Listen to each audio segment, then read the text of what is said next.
Bonjour, bienvenue sur Curieux par Nature, le balado qui répond à vos questions sur les sciences naturelles. Je m'appelle Clémentine, je suis vulgarisatrice scientifique à la maison Léon Provencher. Et encore une fois, je ne suis pas toute seule, on est entre collègues aujourd'hui. Je vous laisse quand même vous présenter. Bonjour, moi c'est Pascal, je suis coordonnateur des affaires scolaires dans le fond à la Maison Provencher pour tout ce qui est activités dans les écoles, un petit peu de camp d'été quand tu as besoin d'aide, mais c'est pas mal ça. Moi, je m'appelle Léandre, je travaille aussi avec vous, je suis animateur dans les écoles. J'ai même fait une animation ce matin, qui est jour d'Halloween aujourd'hui. Mais j'ai aussi une formation en rapport avec notre sujet d'aujourd'hui. Je suis docteur en géologie. Est-ce que tu soignes les roches? Non, je ne soigne pas les roches. Ok. Mais je suis docteur quand même, c'est vrai. Merci beaucoup d'être avec nous. Alors c'est vrai qu'on a de la chance parce que on a déjà un expert à la maison Léon Provencher. Alors c'est super, on va pouvoir parler de notre sujet du jour, c'est les roches. Alors, moi j'aimerais déjà savoir comment est-ce qu'on définit une roche? C'est une grande question. Comment on définit une roche? Finalement, une roche, c'est déjà de la matière. Ça veut dire qu'une roche, elle est composée d'éléments chimiques. Au même titre que l'air qu'on respire, c'est de la matière. Mais c'est de la matière qu'on appelle inorganique. Ça veut dire qu'elle n'est pas organisée pour fonctionner. Au contraire d'un être vivant, elle n'a pas des organes pour respirer, elle n'a pas plein de choses qui la fait courir, bouger, etc. Donc on dit que c'est de la matière inorganique.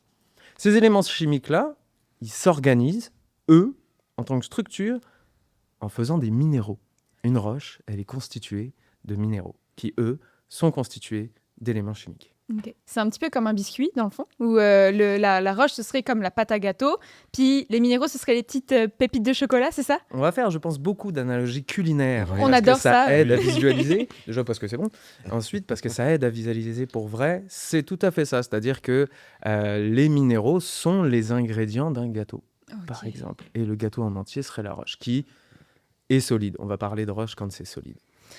Justement, j'avais une autre question, c'était qu'est-ce que c'est la différence entre une roche et un minéral? Est-ce qu'un minéral, un gros minéral, c'est une roche dans le fond, ou est-ce que ça peut être, c'est un alliage de plusieurs minéraux qui donne une roche? C'est une bonne question. En fait, les minéraux sont les constituants de la roche. Donc, par définition, une roche devrait être constituée de plusieurs minéraux. Il se peut qu'on trouve des minéraux immense. Mais quand je dis immense, c'est la taille de la pièce. Là. Okay. Tu as envie d'appeler ça une roche de par sa taille. C'est un seul minéral. Quand il y a une association de plusieurs minéraux, on est là en droit de parler de roche. Aussi, quand c'est des associations de plusieurs roches, on peut avoir plusieurs roches différentes dans une seule roche. Okay. Puis on se posait la question avec Pascal tantôt au bureau. En fait, nous, on adore les animaux, tout ça. Puis on sait que les animaux, les plantes, c'est facile de les classer. C'est-à-dire que tu les classes en disant ça, c'est un ordre, ça, c'est une famille, ça, c'est une espèce, une sous-espèce. Est-ce que les roches, ça marche pareil? Est-ce qu'il y a des familles? Est-ce qu'il y a des espèces? Est-ce qu'il y a des sous-espèces de roches? Oui, on les organise aussi, on les classe, les roches. Il y a 3 grands types de roches. Il y a des roches qu'on appelle magmatiques, un ancien terme, c'était igné, okay. Donc ça veut dire qu'ils sont ignés, qui sont à l'intérieur. Magmatiques, donc issus du magma, des roches sédimentaires, donc qui se font avec le dépôt de sédiments, donc encore une origine, et des roches métamorphiques. Ça, c'est les 3 grands types de roches qu'on distingue, et elles se distinguent par leur origine, c'est comment elles se sont formées. Ça, c'est les 3 grands types. Après, des espèces au même titre que des espèces d'êtres vivants. Oui, il y en a plein. Okay. Et peut-être on va en parler après, mais chaque roche est différente. Qu'on pourrait nommer toutes les roches différemment. On en a pour longtemps. Difficile de les regrouper, mais ça se regroupe quand même, pour qu'on puisse au moins parler plus ou moins de la même chose. Est-ce que tu connais beaucoup de choses, toi, sur les roches, Pascal? Un peu. Ouais. Pas tant. Moi, je viens du monde de la foresterie. Là-bas, on a une étude, si on veut, du sol, mais pour avoir une histoire plus récente de l'histoire du sol, c'est la pédologie. Donc, en dessous, il y a la géologie, les roches. Nous, on est juste au-dessus, dans le fond, sur les couches de sédiments, ça peut nous donner de l'information sur l'histoire de notre forêt, quand on travaille dans la forêt, sur les espèces qui y poussent ou où on est rendu dans la suite écologique. Donc, c'est un peu plus ça que je m'y connais. Les roches, mais on fait une superbe activité à la Maison Provencher qui s'appelle Roches et minéraux. Oui. Donc, Léandre l'a peaufiné, justement, avec ses grandes connaissances sur les roches. Puis, on aborde, justement, ces sujets-là des 3 grands types de roches. Justement, on va parler de cette animation roches et minéraux. Il y a une partie de cette animation où on parle du rôle des roches. Mhm. À quoi ça sert les roches? Les roches, ça sert à plein de choses. Ok. Ça sert à tout quasiment. Notre monde, il n'existerait pas en tant que tel s'il n'y avait pas de cailloux. Premier exemple. Ça là, c'est pas un champignon, c'est une roche. Ok. Là, vous avez du marbre ici, juste ici. Là, il y en a. Ce sur quoi on marche ici, c'est de la roche. Probablement que si on tape là-dessus, Ouais. il y a de la roche. La lumière qui rentre par ici, il y a de la roche. Les roches, ça sert à tout. Ok. D'accord. J'ai mis tout à l'heure mon téléphone en silencieux. Mon cellulaire est rempli de roches. Ah La ouais. télé, il y a de la roche. La roche, ça sert à plein de choses. Ça sert à plein de choses et une bonne façon de voir ça et de le comprendre, la préhistoire et l'histoire de l'humanité se définit avec des noms de roches. Vous Mhm. connaissez l'âge de pierre? Oui. Ils ont commencé à tailler des bifaces pour faire des armes. Après, on a eu l'âge du bronze. On a commencé à faire des alliages, on a travaillé les métaux, on a commencé à extraire de l'or, etc. Et ensuite, il y a eu l'âge du fer, un peu plus industriel. On va fabriquer beaucoup du fer, etc. Enfin, ça sert à tout. Ça nous a servi à évoluer, notamment pour faire des outils. Ça nous sert encore aujourd'hui pour tout. Ben là, tu parles donc du rôle des roches. Mais tu sais, nous, on aime bien les métaphores culinaires à la maison Léon Provencher. Moi, j'ai envie de savoir, est-ce que ça se mange les roches? Est-ce que ça se mange une roche? Tu peux essayer. Tu peux essayer. Il est certain que le talc, tu pourrais le manger. Le talc, tu pourrais le manger, c'est chimiquement, c'est pas recommandé. Ouais. Mais c'est ce qu'on met sur les fesses des bébés. Ça Oh, vient des roches. Puis si on le met sur les fesses des bébés, c'est parce que c'est chimiquement, c'est sain. Par contre, ça va rien t'apporter. Non. Donc il n'y a aucun intérêt. Et pour la plupart des roches, tu vas te casser les dents. Mm. Donc ne fais pas ça. Mais j'imagine qu'il y en a plein des animaux qui doivent se servir des roches. Tu peux peut-être nous en parler, Pascal? Oui, ben en faisant des recherches là-dessus, je suis tombé sur certains reptiles, donc beaucoup de crocodiliens aussi, là, tout ce qui est alligator, crocodile, qui mangent quand même une bonne quantité de roches. Là, on parle de presque d'1 à 2% de leur poids total en roche pour pouvoir se lester, donc augmenter leur poids et pouvoir descendre sous l'eau. Donc, ils doivent respirer beaucoup d'air pour emmagasiner de l'oxygène dans leur sang. Et si on fait ça, on le fait à la piscine, on gonfle, donc on flotte plus. Donc, eux, en mettant des roches dans leur ventre comme ça, ils réussissent à caler, à descendre dans le fond de l'eau et à pouvoir rester là longtemps pour se protéger, surtout quand ils sont petits, encore de tout ce qui pourrait être prédateur aérien. Donc, il y a des recherches vraiment super intéressantes qui ont été faites là-dessus, parce qu'on trouvait des roches à des endroits éloignés des lits des rivières. Puis les gens ne comprenaient pas pourquoi, les géologues ne comprenaient pas pourquoi. Et finalement, en faisant certaines nécropsies d'animaux, on a découvert ça. Et c'est fascinant. Tu vois aussi un rôle d'abri aussi au niveau des roches. Petite recherche, les colamboles. Léandre aime beaucoup les colamboles. Oui, Il fait un super vrai. élevage de colamboles à la maison Provencher. On a trouvé des colamboles à 2000 mètres Incroyable. de profond sous terre, dans des grottes là, dans le coin de la mer Noire. Donc, c'est 2 kilomètres dans des grottes sous le niveau de la mer, si on veut. C'est très profondément qu'elle vivait dans ces milieux-là. Donc, on a des abris là, que le sol, la roche, procure à bon nombre d'animaux. Puis, excuse-moi Léon, je reviens sur ce que disait Pascal. Il y a les reptiles qui font ça, mais il y a aussi les oiseaux et les dinosaures aussi qui faisaient ça, qui mangent des roches pour pouvoir aider à digérer. Donc, il me semble que c'est les autruches qui font ça. Oui, les autruches vont faire beaucoup d'oiseaux. Au Québec, les célèbres, les gangnacés, là, tout ce qui rentre dans les perdrix, gélinottes, tout ça, les gens sont habitués de les voir là, en bordure des chemins à l'automne, qui grignotent un peu des roches dans le chemin. C'est ça, c'est vraiment pour faire un espèce de pilon mortier à l'intérieur de leur corps pour hacher la nourriture, que ça soit plus digeste, parce qu'ils n'ont pas de dents pour déchiqueter toute la matière. Donc, ils s'aident comme ça avec des petits cailloux. Donc, une autre utilité des roches là, dans le monde animal, cette fois-là. Ben oui, c'est beau. C'est aussi très utile, les roches, parce qu'on marche dessus. Il faut se le dire. Toute votre vie, vous allez tous marcher et voir du caillou. Quand on regarde des paysages, souvent, c'est façonné par la nature et c'est constitué de roches. Mais Puis on revient sur la nourriture encore une fois. Peut-être qu'on Allons-y. mange pas des roches, mais on mange des minéraux. Puis les minéraux, on en a besoin pour vivre. Quels sont les minéraux qu'on a besoin absolument. En fait, comme les roches sont constituées d'éléments chimiques, on a besoin de ces éléments chimiques-là pour nous nourrir, nous, qu'on peut digérer, ingérer. Alors, on ne peut pas manger une roche parce que notre organisme ne va pas être capable de la métaboliser correctement. On va pas être capable de métaboliser ça pour digérer les nutriments qu'on pourrait en ressortir. Mais on va se servir effectivement des minéraux qui sont les mêmes que ceux qu'on trouve dans la roche. C'est par exemple ce qui se passe pour les champignons dont on vient de parler. Eux, ils vont être capables d'aller extraire les différents éléments pour les redonner après. Nous, on n'est pas capable d'aller extraire ça des roches tout de suite. Ok, c'est super intéressant en tout cas. Puis là, tu parles du fait qu'on peut pas manger la roche à proprement parler, mais si on la casse, mettons, est-ce qu'on pourrait la manger?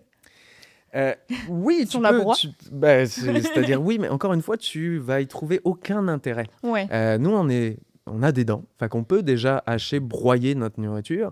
J'ai un exemple, depuis qu'on parle de nourriture, je vois les meules qui servent à écraser Oui. donc, le blé pour en retirer la farine. Nous, on utilise plutôt les roches comme ça. C'est sûr que tu peux manger une poignée de roches, tu vas peut-être pas mourir, mais ça te sert à rien. Ouais, Donc, on va éviter. Puis ça doit de pas être manger très du- bon. Ça doit pas être très bon. Puis alors, quand ça passe sur les dents, je sais pas si vous avez déjà mangé du sable, là. C'est pas agréable. Par contre, j'ai déjà mangé du sel. Est-ce que du sel, c'est de la roche? Le sel est un minéral. Ah. Oui, le sel est un minéral qu'on peut retrouver cristallisé dans les roches. Et en fait, ce qui se passe, c'est que le sel, on le récolte. On le récolte, ce sel. On a de l'eau extrêmement salée qui, elle, quand elle sèche, va laisser son sel ici. C'est finalement du chlorure de sodium. Ces deux éléments chimiques, il y a du sodium puis du chlore. Ces deux éléments-là vont nous former des petits cubes. Je ne sais pas si vous avez déjà fait attention, mais à la fin, ou l'hiver, qui bientôt s'en vient, on va mettre du sel sur les routes, etc. Vous ferez attention, vous regarderez ce sel, c'est un minéral et il est en petits cubes. Ok. Ouais, ça se mange. Puis je pense qu'il y en a peut-être qui ont déjà fait l'expérience à la maison de mélanger du sel puis de l'eau, puis de laisser ça évaporer, puis au fond du petit chaudron, il va y avoir des petits cristaux de sel. Donc c'est aussi une petite expérience sympa à faire à la Ouais, maison. j'avais des notes là-dessus sur le phénomène justement de cristallisation. Là, on a une question, je pense, plus tard sur est-ce qu'on peut faire des roches, nous? Mhm. On pourra peut-être en parler. Oui, bien sûr, plus. on va y revenir. Je rebondirais sur une chose. Super question sur le sel. C'est un minéraux. Une question qui vient souvent des enfants. Le poivre. Fait que Oh. le poivre, c'est une plante. Hein? N'oubliez pas. Donc oui, le sel est un minéraux. Le poivre, ça provient d'une plante. On va rentrer dans les questions des enfants. Alors, les enfants, ils aiment bien savoir qu'est-ce qui est le plus gros, qu'est-ce qui est le plus petit. Alors, je vais te poser plein de questions un petit peu comme ça, Léandre. J'espère que tu es prêt. Allons-y. On a qu'est-ce que c'est la roche la plus dure? Quelle est la roche la plus dure? Oh, la roche la plus dure, une des roches des plus dures qu'on peut retrouver assez facilement, c'est le granit. Ok. Le granit est une roche très dure comparée à d'autres roches qu'on peut trouver si on regarde les églises, notamment à Québec. Là. Souvent, la base des églises sont faites en granit. C'est-à-dire qu'on veut une assise, on veut être sûr que ça perdure. C'est du granit, c'est assez facile à reconnaître comme roche. C'est souvent 3-4 couleurs. On voit des cristaux assez gros. C'est une roche assez dure. C'est pas la même question que quel était le minéral le plus dur, par exemple. Mhm. Savez-vous quel est le minéral le plus dur? Moi, je sais, parce que je fais l'animation minéralogiste Ouais, amateur. exactement. Mais peut-être que tu vas pouvoir nous le dire. C'est le diamant. Ok. Le diamant est le minéral le plus dur qu'on puisse trouver sur Terre. La dureté se mesure avec une échelle d'un monsieur qui s'appelle Mohs. Le talc, dont on a parlé, est le minéral le plus friable, le plus fragile. Le diamant est le plus dur. C'est le minéral le plus dur et le plus cher qu'on puisse trouver. Est-ce que tu veux nous parler un petit peu de l'échelle de Mohs? C'est quoi les différents critères de cette échelle? En fait, on analyse la dureté, donc on fait des tests, ça nous permet de définir notamment quels sont les minéraux. Beaucoup de minéralogistes amateurs peuvent faire ça. On peut faire le test de l'ongle. Est-ce que notre ongle, qui lui a une certaine dureté, raye le minéral? Ça va nous donner un nombre sur l'échelle de Mohs que je vous invite à aller chercher sur Internet, pourquoi pas. On a le verre. Est-ce qu'on peut rayer avec le verre? On a la pièce de cuivre aussi, il me semble. Oui. Et puis, on a évidemment le diamant. On n'a pas tous des diamants. Mais Non. j'invite ceux qui viennent de se fiancer, si ça existe encore, à essayer sur une vitre ce diamant. Vous voyez ça dans les vieux films. Si ça ne raye pas ta vitre, ce n'est pas du diamant. Donc, tu veux dire que, mettons, là, si je vais me balader sur le bord du Saint-Laurent, que je récupère 2-3 roches, je peux tester leur dureté, puis trouver ce que c'est comme roche? Absolument, Cool. il y a des guides pour ça, il y a plusieurs tests à faire. Alors on a l'opacité, on a la dureté, on a le magnétisme aussi, qui nous permettent d'identifier, si ce n'est un minéral, au moins une famille, en fonction de différents tests possibles. Oui. Qu'est-ce que vous pouvez tous expérimenter si vous réservez l'activité Roches et Minéraux à la Ah, c'est Maison vrai. Provencher? C'est vrai. Faire un plaisir d'aller dans vos classes et d'amener une foule de minéraux et de les tester avec vos jeunes. Ouais, pour les enseignants et les parents peut-être qui nous écoutent, Exactement. n'hésitez pas, on fait notre petite pub en ce moment. On est entre nous, autant Mais en oui, profiter. c'est Hein. Je reviens un petit peu sur ça, à l'échelle de mots. C'est vrai qu'en biologie, on a des livres de classification, donc des livres de reconnaissance d'espèces. Donc, mettons, là, si j'ai mon petit livre que je connais pas le papillon, avec les différentes caractéristiques, et je peux me dire, ah ok, ça c'est peut-être un monarque ou c'est peut-être un vice-roi. Est-ce que ça existe pour les roches aussi, des livres, des choses qu'on peut trouver? Oui, il y a des guides d'identification, absolument. C'est beaucoup pour les minéraux, mais il en existe pour les roches Ok. aussi. Et puis il y a des choses qui sont assez simples, dans le sens où on en reparlera peut-être, mais il y a est-ce que tu vois des choses dedans? Mm. Est-ce que ce sont des minéraux bien cristallisés? Est-ce que ce sont des bibites? Est-ce que ce sont des animaux? Est-ce que tu vois des lignes dans ces roches? Enfin, voilà, il y a plein de choses à la regarder pour définir quel type de roche et donc de savoir un petit peu d'où elle vient, donc de comprendre un peu son histoire. C'est hyper intéressant. Je reviens sur les questions des enfants. Oui. Donc, on a parlé de la roche la plus dure, du minéral le plus dur. Et maintenant, c'est quoi la roche la plus chère?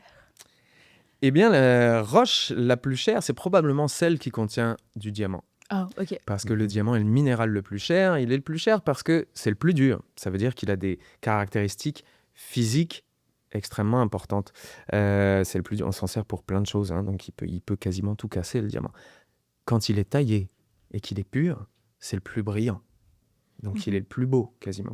Et surtout, il est le plus rare. Il est le plus rare, c'est sa rareté qui fait son prix. Pourquoi? Parce que si tout le monde a un objet, on ne crée pas de besoin, on ne crée pas d'envie. Si c'est rare, ça devient précieux. C'est le plus précieux parce qu'il y a peu d'endroits dans le monde où on extrait du diamant. Au Canada, on en extrait du diamant. On est Ok. producteur. Oui. On fait partie du top 5 des producteurs de diamants depuis les années 90. Sur Ok. notre territoire? Non pas au Québec, mais dans les territoires du Nord-Ouest. Je savais qu'on en exploitait dans d'autres pays. Je savais pas qu'ici, on en avait des... Il y en a sur le territoire, dans les C'est intéressant. territoires du Nord-Ouest. Faut oser regarder des photos de Ouais. mines de diamants. C'est pas souvent qu'on voit des gros trous dans la neige. Ouais, Ah oui? ok. Intéressant. Ouais. Ouais, ça peut être intéressant, s'il y en a que ça intéresse, de regarder des petites images sur Internet. Est-ce que vous avez une idée de où se trouve le minéral le plus cher, le diamant le plus cher? Ce serait où? Moi, je dirais en Afrique. Moi, je pars dans un monument, quelque chose comme ça. Est-ce que c'est dans un monument? Il est pas sur Terre. Oh. Hein? On a découvert assez récemment qu'il y avait une masse de diamants énorme dans la galaxie. Donc ça en fait l'objet céleste le plus cher. Puis Ok. vous savez que, je ne sais pas si vous savez, mais on compte en carats, ce qui correspond à un fluide. Ça revient au poids. Lui, c'est 1 fois 10 zéros plus loin de tonnes Waouh. de diamants. Ok, ça en ferait des bagues de fiançailles. Hein. Ça en Oui. fait, ça est certain. Ouais. Puis une petite question aussi, entre collègues, je me suis rendu compte que je t'ai jamais posé la question. C'est quoi ta roche préférée, Léandre? Moi, je suis un peu plus spécialiste des roches magmatiques et je préfère les roches magmatiques parce que c'est beau. Ok. Parce que c'est beau, puis ça a aussi une histoire. On peut aussi avoir une histoire très très longue sur les roches magmatiques. Fait que c'est riche pour moi. Ok. En tout cas. Puis toi, Pascal? Je me suis jamais arrêté à me poser la question sur les roches, les animaux, les oiseaux, les plantes, oui, mais les roches, je pourrais pas dire si j'ai une roche préférée, vraiment. J'aime rapporter des roches. Depuis que Léandre est à la Maison Provencher, c'est le fun d'apporter des roches. Les enfants m'apportent des roches. Je monte à Léandre, là, il y a toute une histoire, puis il sort ses cartes, c'est super impressionnant. Mais de là à dire, est-ce que j'en ai une préférée, je pourrais pas dire. Ben moi, c'est les géodes. Parce qu'on me pose la question, Oui. alors je... Ben oui, ben oui. Donc, moi, j'adore les géodes. Est-ce que tu pourrais nous dire comment ça se forme, une géode? Oui, en fait, une géode, on en a un exemple ici. Wow. Voilà, Alors, ça, pour ceux c'est qui nous écoutent, peut-être qu'on pourrait décrire ce qu'on voit. Absolument. Moi, je vois un gros caillou qui est plus gros que la taille de ma main, qui est une partie, visiblement, d'une cavité, c'est-à-dire d'un trou qui a été rempli par un fluide, et ce fluide a cristallisé. Ici, c'est du quartz. Enfin, qu'il y a plein de minéraux qui pointent au centre comme ça. En plus de ça, on a quand même un petit peu de plus en plus l'habitude de le voir. C'est du quartz qui est rose. Il est un peu rose, mauve, violet. Violet. On va plus parler de mauve. C'est de l'améthyste. Waouh. C'est de l'améthyste ici. C'est une très belle pierre qu'on a ramenée aujourd'hui. Ça se forme parce qu'il y a des cavités dans certaines roches. Alors ça dépend des roches. Ça peut être des roches volcaniques ou ça peut être aussi des roches sédimentaires qui se font remplir plus tard par un fluide riche. Ici, c'est de la silice parce que ça va former du quartz et qui va cristalliser. Vous avez vu que ces minéraux, ils partent de la paroi pour aller vers le centre. Fait que c'est quand ils refroidissent, et les minéraux cristallisent quand ils refroidissent, fait qu'ils vont cristalliser des parois vers le centre. C'est pour ça que souvent, il y a un trou au centre et que celle-ci, elle est très jolie. C'est une améthyste. Est-ce qu'on en trouve au Québec des géodes?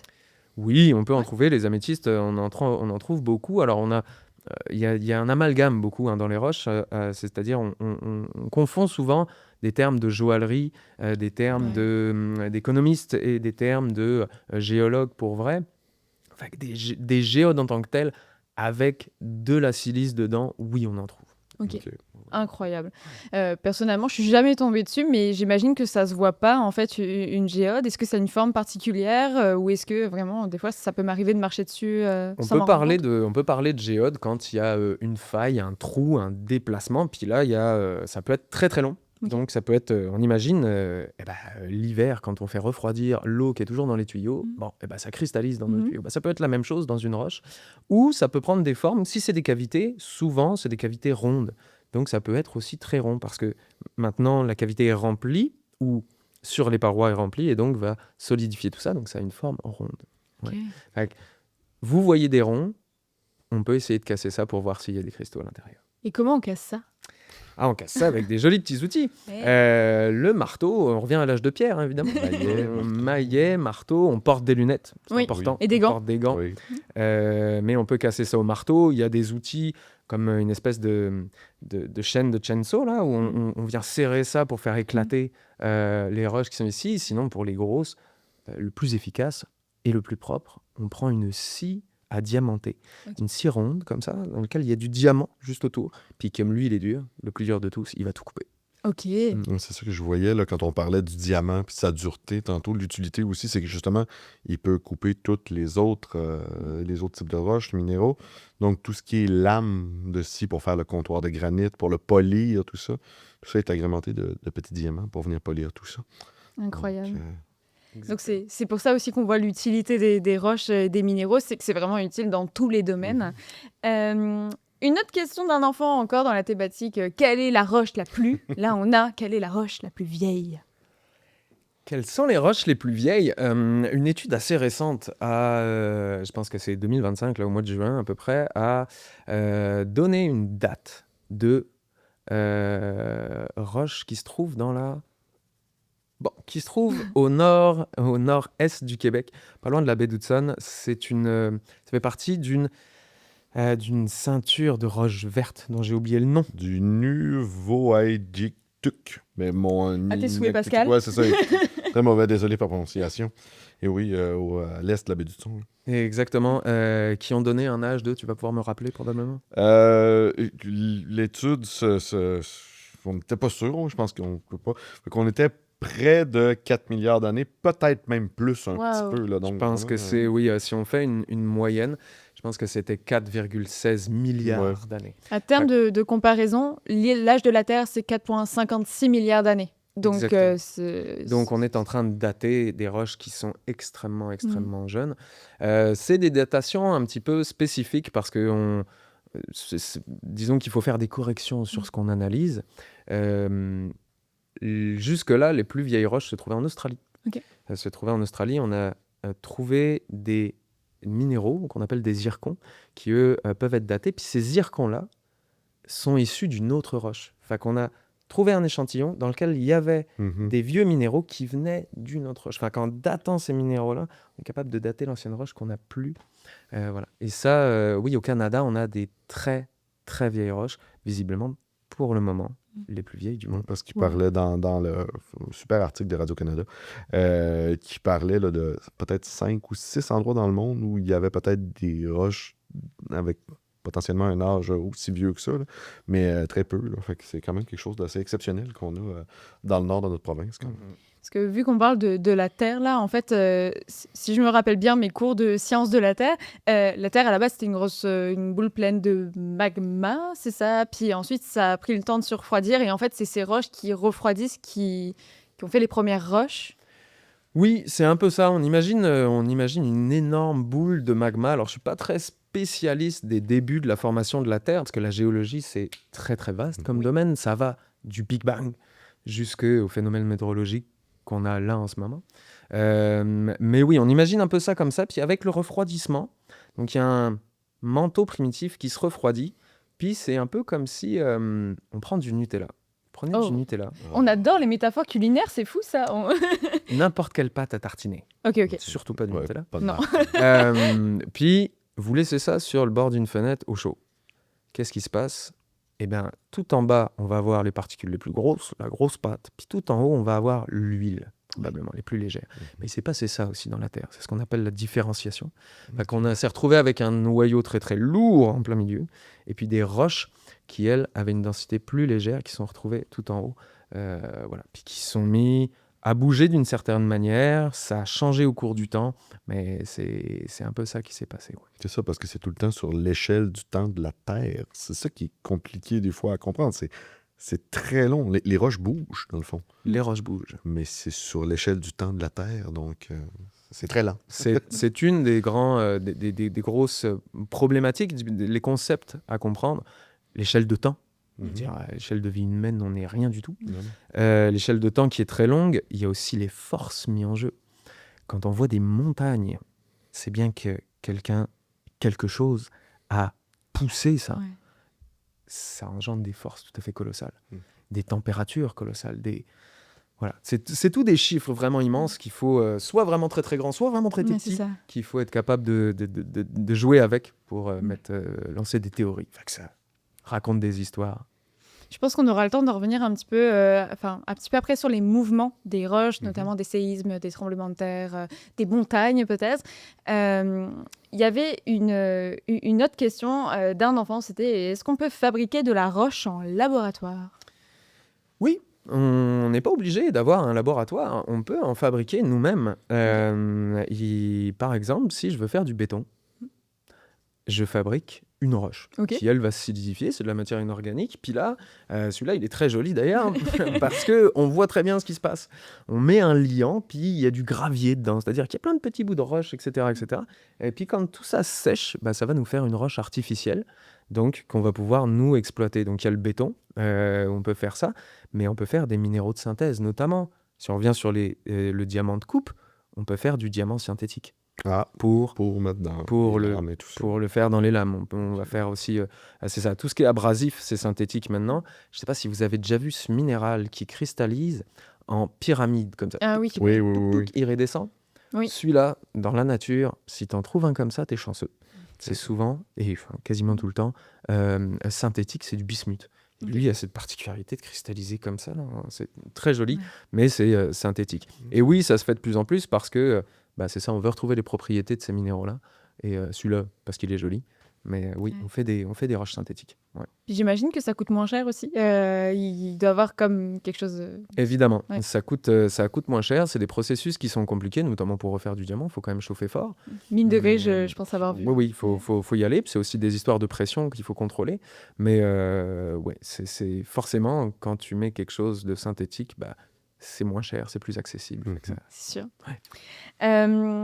Il y avait aussi un ami de la maison, Léon Provencher, qui est venu pendant le camp de jour, qui tripait un petit peu sur les pierres précieuses. Et il voudrait en savoir un petit peu plus sur les pierres précieuses. Alors, je ne sais pas si tu veux parler peut-être d'une pierre précieuse particulière, si tu veux nous expliquer qu'est-ce que c'est les pierres précieuses. Oui, les pierres précieuses, là encore, on a un petit conflit entre si on parle à un bijoutier, si on parle à un économiste, ou etc. On va parler plutôt de joaillerie, parce que c'est ce à quoi on pense quand on dit pierres précieuses. Je pense qu'il y a à peu près 4 pierres précieuses. Diamant, émeraude, rubis, saphir. Pierres précieuses. Après, on va parler de semi-précieuses. Puis là, on tombe dans plein de choses. Il y en a beaucoup. L'améthyste en est une parce que souvent c'est joli, etc. Le jade. Le jade, par exemple. L'agate. Alors, l'agate regroupe énormément de choses. Donc, oui, tout ça, c'est des pierres dites semi-précieuses. Tout récemment, dans l'actualité, une partie des joyaux de la couronne de France a été dérobée au Louvre. Ouais. Il s'agit d'émeraude, il s'agit de saphir. Alors, ce sont finalement des minéraux qui sont rares, qui cristallisent dans des conditions tout à fait particulières où souvent, ça implique du métamorphisme. Ça veut dire qu'il y a un fluide chaud, il y a une contrainte qui a changé les conditions de pression et de température, puis il y avait ces éléments-là disponibles, quelque part, ils ont cristallisé. Ce que je trouve très beau et philosophique généralement dans les pierres précieuses, c'est que ce sont les impuretés qui en font la beauté. C'est parce qu'il y a des impuretés dans la structure qui donnent la couleur. Par exemple, si on pense à l'émeraude, ça va être le béryl qui doit donner sa couleur. Ou le chrome d'ailleurs. Le chrome ou le vanadium, ce sont tous des éléments. Si on pense au corindon, donc là c'est le rubis et le saphir. Saphir, c'est bleu. Quand on parle de saphir, on parle de saphir bleu plutôt. C'est le titane qui donne sa couleur, je pense. L'aluminium aussi. Il peut y avoir, c'est souvent des éléments traces, donc des impuretés finalement dans la structure qui vont faire que c'est joli comme ça. Ouais. Donc quand ça brille, il y a beaucoup d'enfants des fois qui nous rapportent des petites roches en disant « Oh, regarde, j'ai bien trouvé une pierre précieuse. Est-ce que c'est possible de trouver des pierres précieuses comme ça Au sens de la joaillerie, non. Tu vas pas Ok. trouver de diamant, tu vas pas trouver d'émeraude, tu vas pas trouver de saphir. Surtout que, disons que les gisements sont déjà exploités, ceux qu'on aurait pu trouver. Surtout ici au Québec, tu vas pas trouver ça spécialement facilement. Mais une roche peut être précieuse aussi parce que tu la trouves jolie. C'est souvent un des caractéristiques. Quand on va donner une valeur à un diamant, il faut qu'il ait une certaine brillance, une certaine transparence. Si on voit des pierres qui brillent, c'est pas qu'elles sont précieuses, c'est que elles ont une structure. Le minéral qui fait que ça brille, lui, il a une structure qui fait qu'il te renvoie beaucoup la lumière ou qui en laisse passer beaucoup. C'est ce qui fait que ça brille. Wow. Du coup, c'est l'éclat. Ouais. Comme ça, si jamais vous trouvez des pierres jolies, dites-vous que c'est vos pierres précieuses à vous. Oui, oui. On va revenir un petit peu sur l'histoire. Donc, on va parler des dinosaures, on va parler des fossiles. Nous, à la maison Léon Provencher, on a beaucoup d'activités, dont une qui marche vraiment, c'est celle des dinosaures. Dinosaures. Et on fabrique un petit fossile. Alors là, à chaque fois, on a des petites questions d'amis qui reviennent. Est-ce qu'une roche est un fossile ? Enfin, est-ce qu'un fossile est une roche ?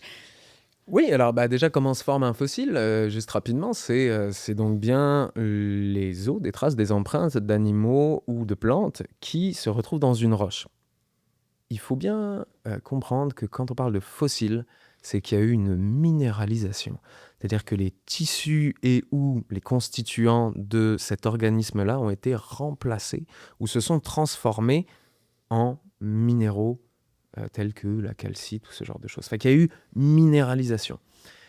C'est pour ça que pour ceux qui font de l'archéologie, par exemple, donc qui travaillent sur des choses beaucoup plus récentes et humaines, on ne parle pas de fossiles. Okay. Ça n'a pas eu le temps de se fossiliser, donc d'être remplacé, minéralisé. Donc il faut vraiment, pour que ce soit un fossile, que ce soit devenu de la roche. Donc le T-Rex que je vois au musée, les os que je vois, c'est devenu de la pierre, c'est des minéraux. C'est devenu des minéraux. Certainement que celui que tu vois est une reproduction qui existe. Ouais. Mais oui, c'est normalement, oui. Okay. C'est intéressant. Il y a aussi beaucoup d'amis qui sont fans de Minecraft. Et puis, moi, je commence toujours mon activité de minéralogiste amateur par ça, en disant, allez, dites-moi les roches que vous connaissez, parce que je suis sûre qu'il y en a certains qui jouent à Minecraft. En fait, à chaque fois, on me donne des vrais noms de roches. Puis, il y en a aussi qui sont pas vrais. Donc, on va faire un petit jeu. Oh mon Dieu, j'aurais dû jouer à Minecraft. Okay. Moi, j'ai la liste. Je l'ai faite tantôt. Tu l'as faite aussi. Voilà, parfait. Donc, nous, on est à deux, là, contre l'expert. Puis, donc, ce qu'on va faire, c'est qu'on va te dire des noms de roches. Puis, tu vas devoir nous dire si c'est des vraies roches ou si, en fait, ça n'existe pas. Mais vous savez si elles sont vraies. Bah oui. Ouais. Tu commences, Pascal? J'aime ça quand on teste ma Oui, crédibilité. ben, je peux commencer. Tiens, on va aller avec l'épice lazuli. Oui, c'est une vraie roche, absolument, qui a une très jolie couleur bleue. Bleuté, Oui. ouais, exactement. Le cube dans le jeu est gris et bleu. Ouais. Ah. On s'en sert beaucoup en joaillerie. Le charbon. Le charbon, ça, on s'en sert pour faire le barbecue. Mhm. Est-ce qu'on parle d'une roche à ce moment-là? Je pense pas que ce soit une roche. Attends, Pascal? Qu'est-ce que j'ai? Les autres sont assez simples, moi. La géode d'améthyste. Est-ce que ça se peut? On en a Ben, on en a une juste là. Très jolie ici. Oui. Vas-y. On pourrait dire la magnétite.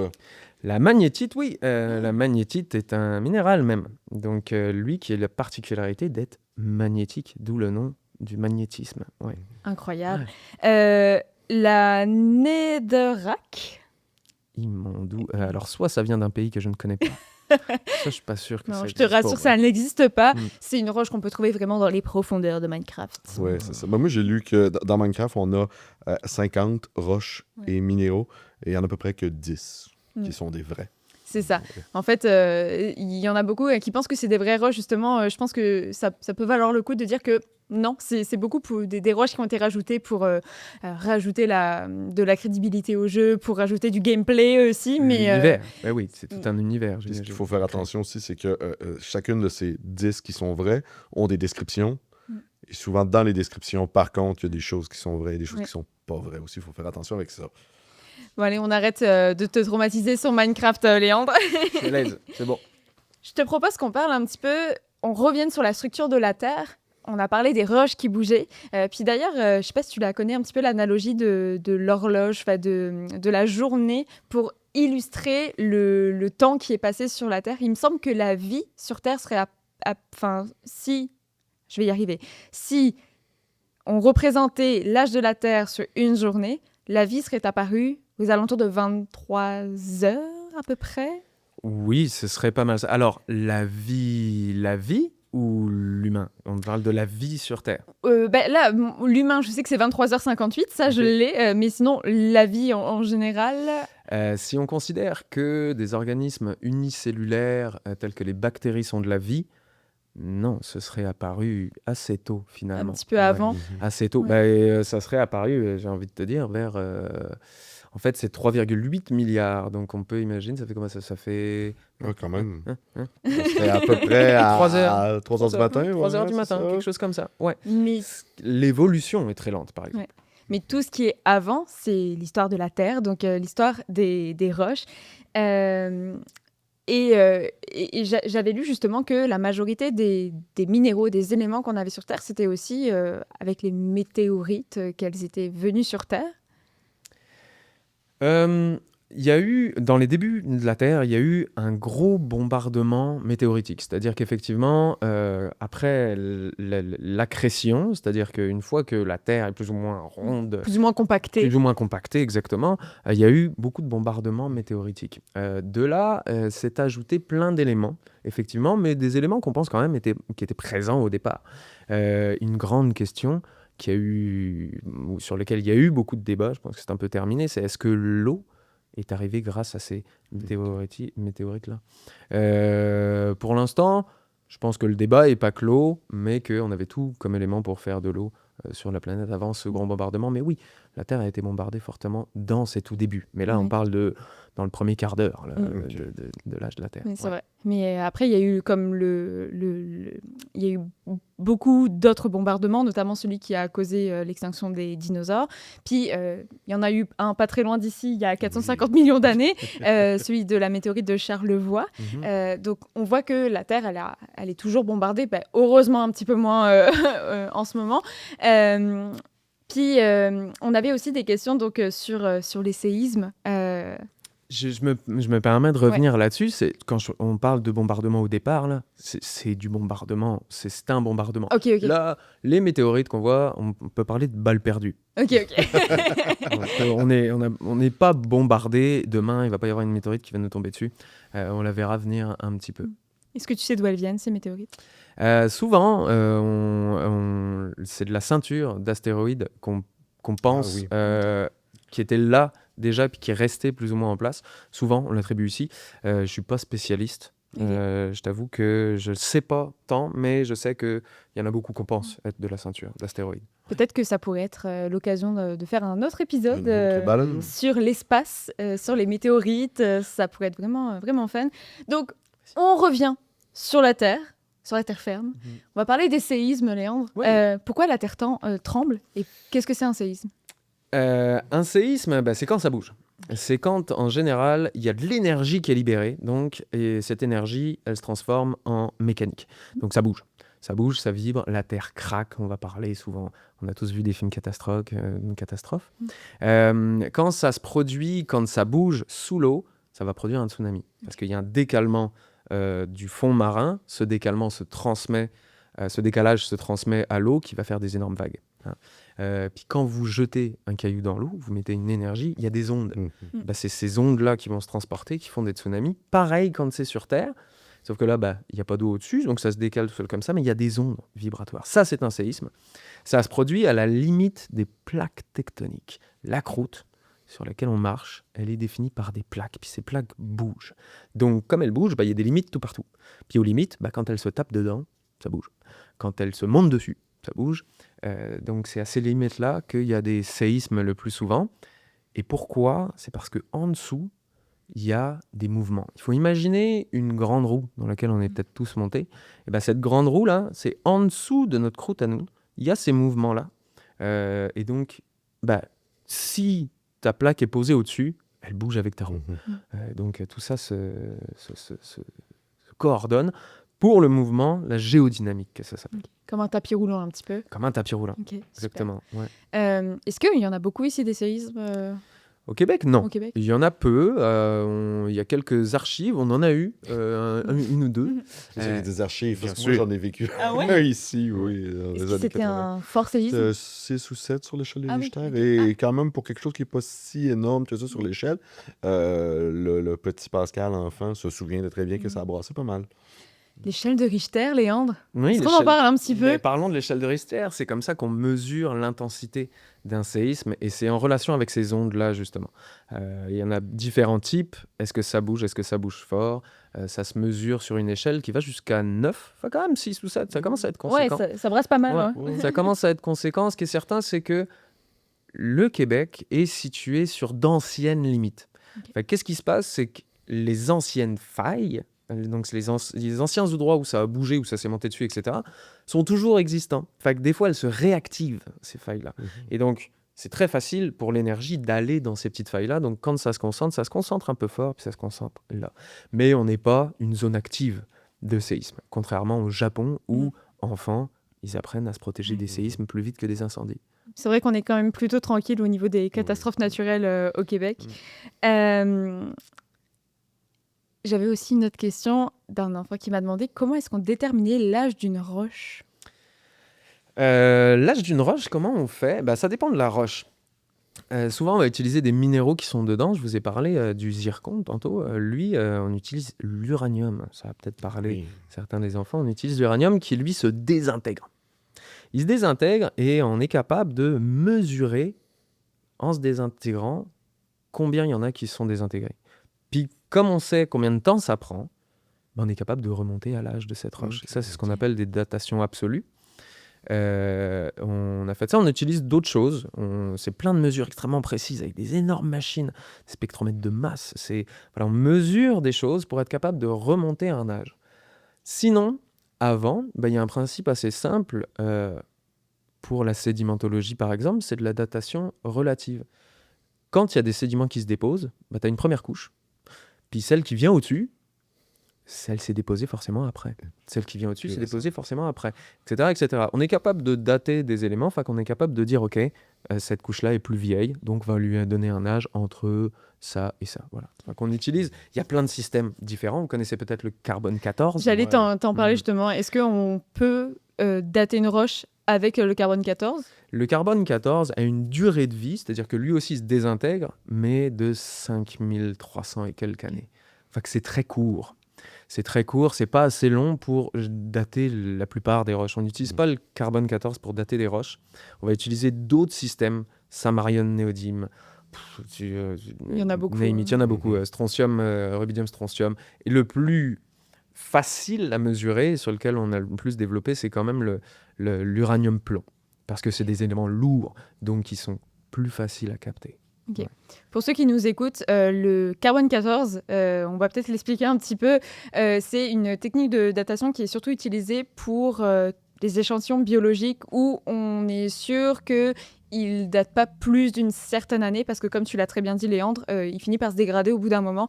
Donc, c'est comme ça, notamment, qu'on date, il me semble, des momies, des animaux. L'histoire Tous, d'humanité. Tout ce qui est autour est un peu moins de 5000 ans, c'est assez, ça sert à ça. On utilise ces systèmes-là. Fait que des minéraux, il y en a plein. Alors, comment ça se fait? C'est que c'est ça, il y a on appelle ça aussi le radiocarbone. Hein, c'est souvent utilisé comme ça parce qu'il y a le carbone à différents isotopes. Donc, il y en a plusieurs. Puis, ils se désintègrent petit à petit. Et on sait combien ils vont donner de fils. Donc là encore, on voit l'utilité des minéraux dans les applications de tous les jours. C'est fou quand même de se dire que, encore une fois, ça sert à plein de choses, des choses qu'on ignore, et puis en fait, finalement, c'est tout autour. C'est partout. tout autour. L'électricité, je ne pense qu'à ça. Notre économie est basée sur l'or. L'or qui est un métal. Pourquoi l'or? Parce qu'il est beau, parce qu'il a une super conductivité, parce qu'il est très malléable, il vieillit pas. Fait que ça en fait une richesse, c'est super comme minéral, comme ressource. Donc c'est pour ça que c'est basé là-dessus et ça nous sert partout. De l'or, il y en a dans nos téléphones, il y en a dans la télévision. Là, de plus en plus, on essaye d'aller, puisqu'on a exploité des gros gisements de ce qui était le plus simple et le plus visible, on va vers ce qu'on appelle les terres rares maintenant. Donc c'est vraiment des éléments qui sont en toute petite quantité, dont on a besoin, qui ont plein de propriétés super aussi, mais qui sont très rares. Donc, on en a besoin pour faire des voitures électriques, on en a besoin pour faire plein de choses. Tout ce qui est puce électronique. Puce électronique, exactement, ouais. Léandre, Pascal, je vous annonce qu'on a fait le tour des questions des enfants. Oui. Très bien, Mais par tant contre, mieux. J'aimerais savoir si vous aviez des petits fun facts sur les roches. Peut-être que, Léandre, tu pourrais nous parler un petit peu de tes recherches, peut-être. Ça m'intéresse. Oui, moi j'ai fait. Donc je suis docteur en géologie, ça veut dire quoi? Ça veut dire que j'ai passé beaucoup d'années à l'université et que j'ai écrit un document sur un sujet spécifique. Ce sujet-là, c'était un granit qui s'est mis en place dans l'océan. Ça, c'est comme pas trop normal. Les granites, en général, se font sur les continents. Ici, on en a beaucoup, énormément, au Canada, au Québec, des granites. Puis là, c'était en plein milieu de l'océan. L'idée, c'était de savoir qu'est-ce qu'il faisait là, d'où il vient, pourquoi, comment, quand. J'ai utilisé, moi, ce que j'ai beaucoup aimé, c'est qu'en géologie, il y a plein de techniques. On va utiliser des toutes petites fractions, d'aller chercher la quantité d'un élément dans un minéral. C'est-à-dire, il faut quand même le faire, il faut l'imaginer. Donc c'est hyper intéressant, puis ça reste encore dans l'imaginaire un petit côté Indiana Jones qui ne le déplaît pas. Ça fait comme si tu faisais une enquête de police sur un granit. Ouais. C'est ça qui est cool. Exactement. Et en général, les projets de recherche, c'est ça. Tu pars de quelque chose, tu sais pas du tout ce que c'est. Tu fais plein d'enquêtes, tu fais plein d'expériences. Et c'est ça la beauté de la science dans toutes ses applications possibles. Exactement. Pascal, est-ce que tu avais un petit fun fact sur une roche que tu voudrais nous partager? Moi, j'ai passé pas mal toutes mes notes là-dessus.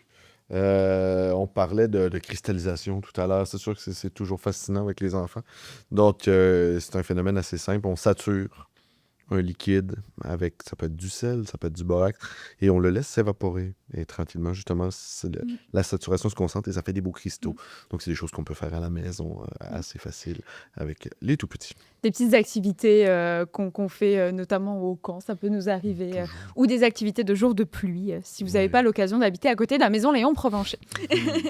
Merci Léandre d'avoir été avec nous, parce qu'on a appris plein de choses sur les roches. C'est vrai que c'est les sciences de la Terre, on n'en parle pas trop. On parle beaucoup des sciences d'animaux, de plantes, des champignons, mais très peu de la roche, alors que c'est une science à part entière et c'est tout aussi intéressant. C'est fascinant. Vraiment. Merci aussi, Pascal, d'avoir été avec nous. Je vais en profiter pour remercier les enfants qui ont posé des questions. Alors, merci à Victoria, Édouard, Jeanne, Arthur, Léo, Alice, William et Charlie pour leurs questions. Si jamais vous avez des questions, que vous posez des questions sur les sciences naturelles, pourquoi pas, n'hésitez pas à nous écrire un petit courriel à l'adresse de la Maison Léon Provencher. Je vais aussi en profiter pour remercier nos partenaires. Donc, merci au Studio Coupé qui nous permet de tourner ces magnifiques podcasts. Puis, ce projet n'aurait pas été rendu possible sans la contribution financière de la Ville de Québec. Alors, merci à eux. Et merci également à la Maison Léon Provencher qui nous permet de faire tout ça. Donc, je pense qu'on va se revoir dans un prochain balado. On va encore aborder plein de sujets. Donc, on se dit à très bientôt. Yes, merci. Merci.